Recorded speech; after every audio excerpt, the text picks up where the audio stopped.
On 13th May 2024, India signed a strategic agreement on Chabahar port with Iran.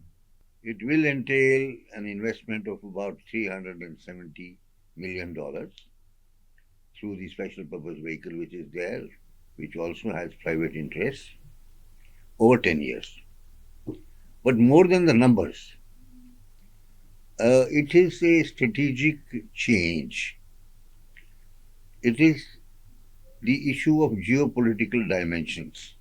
It is a demonstration for the first time of India's sustained effort to develop its connectivity with West and Central Asia, which is under its control.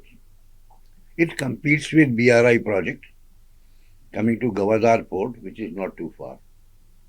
It is in Gulf of Oman, strategically important again, as well as from trade point of view. It is in Sistan, Baluchistan province of Iran, which has its own dimensions. Because part of the Baluchis, greater part, live in the Baluchistan of Pakistan, and they continue to harass the Gwadar project of Chinese and Pakistanis. So there is that particular dimension.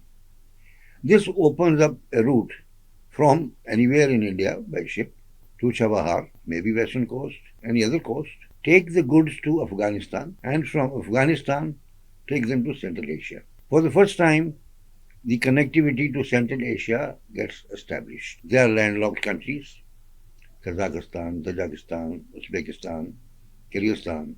To them also, this opening to the Gulf of Oman will be a great blessing. In the context of India, it is part of the strategic movement of ISRTC project also, which provides connectivity from Iran to Russia to Europe.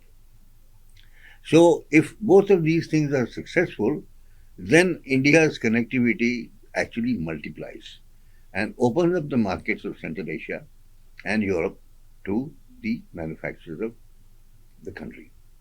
Now, what is the background? Background is that for a number of years, this project has been discussed.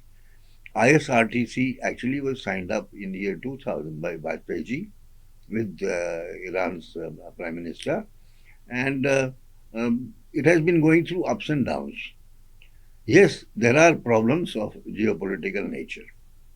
Under those geopolitical nature problems, this particular agreement has been signed. This does strengthen the position of India vis-à-vis Pakistan. India then does not need Pakistan's territory to take the goods across to Afghanistan, which is what used to be a problem, and then to the Central Asia or Europe. Pakistan can keep on sitting and twiddle their thumbs for the amounts of money they have borrowed for the BRI project, namely $70 billion, and not earn anything out of the traffic which will develop from India to Afghanistan to Central Asia. We have had some experimental shipments to Afghanistan through this route. The berths have been handed over to Indian company. Now the investment will go into developing the strategic infrastructure like the cranes and the roads and so on and so forth. And over 10 years period, this investment will be done. This will be one of the best investments made by an Indian company and or the government, as the times will tell. Now, the geopolitical context is there that, Russia and Iran are very badly sanctioned by USA and allies. In this case, this Chabahar was also sanctioned so that it could not get the goods to complete the project. India has kind of overtaken that hassle of sanctions and managed to do this. Now, India and Iran put together, it will be very difficult for any country, including the USA and the European countries, to come in their way because of different angles which get balanced there.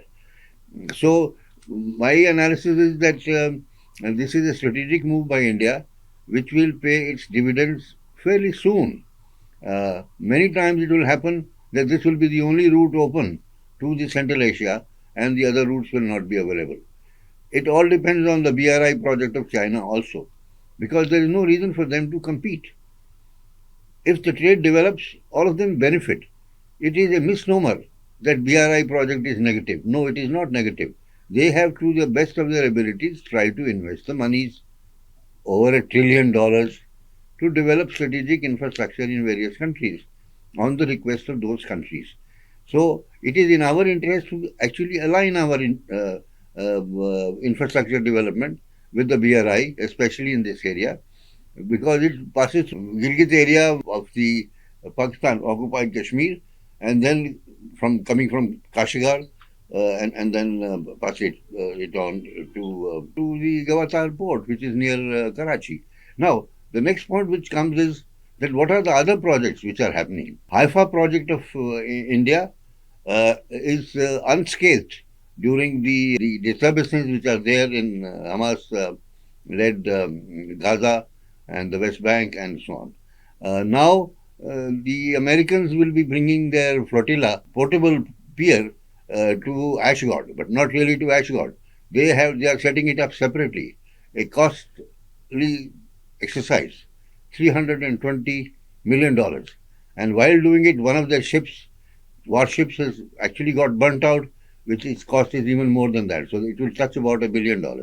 Can anyone imagine that in any classroom we would have told that you invest $1 billion to bring some goods, not sufficient, for use for 90 days. After 90 days, that flotilla has to go away because it won't be able to take it because of the Mediterranean waves, etc., etc. Now, coming again back to Chabahar, as I said, in Gulf of Oman, it will become a pearl. It will connect India. We can take any of our goods to Iran, to Afghanistan, and to the Central Asian countries. Um, both ministers of shipping have obviously talked positively about it, and the company, which is funded actually by the Adanis, will be running this particular port. So it's a good example on various counts. So we will be seeing how it develops over a period of time. Now, other corresponding projects are that Turkey has financed Iraq $10 billion to develop a counter project to Haifa. Haifa project is part of the IMEC project, which means connects Indian western coast to Saudi Arabia, then goes via Jordan, and then crosses Israel, and then on to Europe. So, with the current conditions, we are not sure whether it will fructify or when will it fructify, though Saudi Arabia and others are also interested that this happens. So we will be watching these kinds of infrastructure developments in Western and Central Asia from the point of view of strategy, from the point of view of geopolitical analysis, and from the point of view of sheer economics of working these projects out. Thank you very much.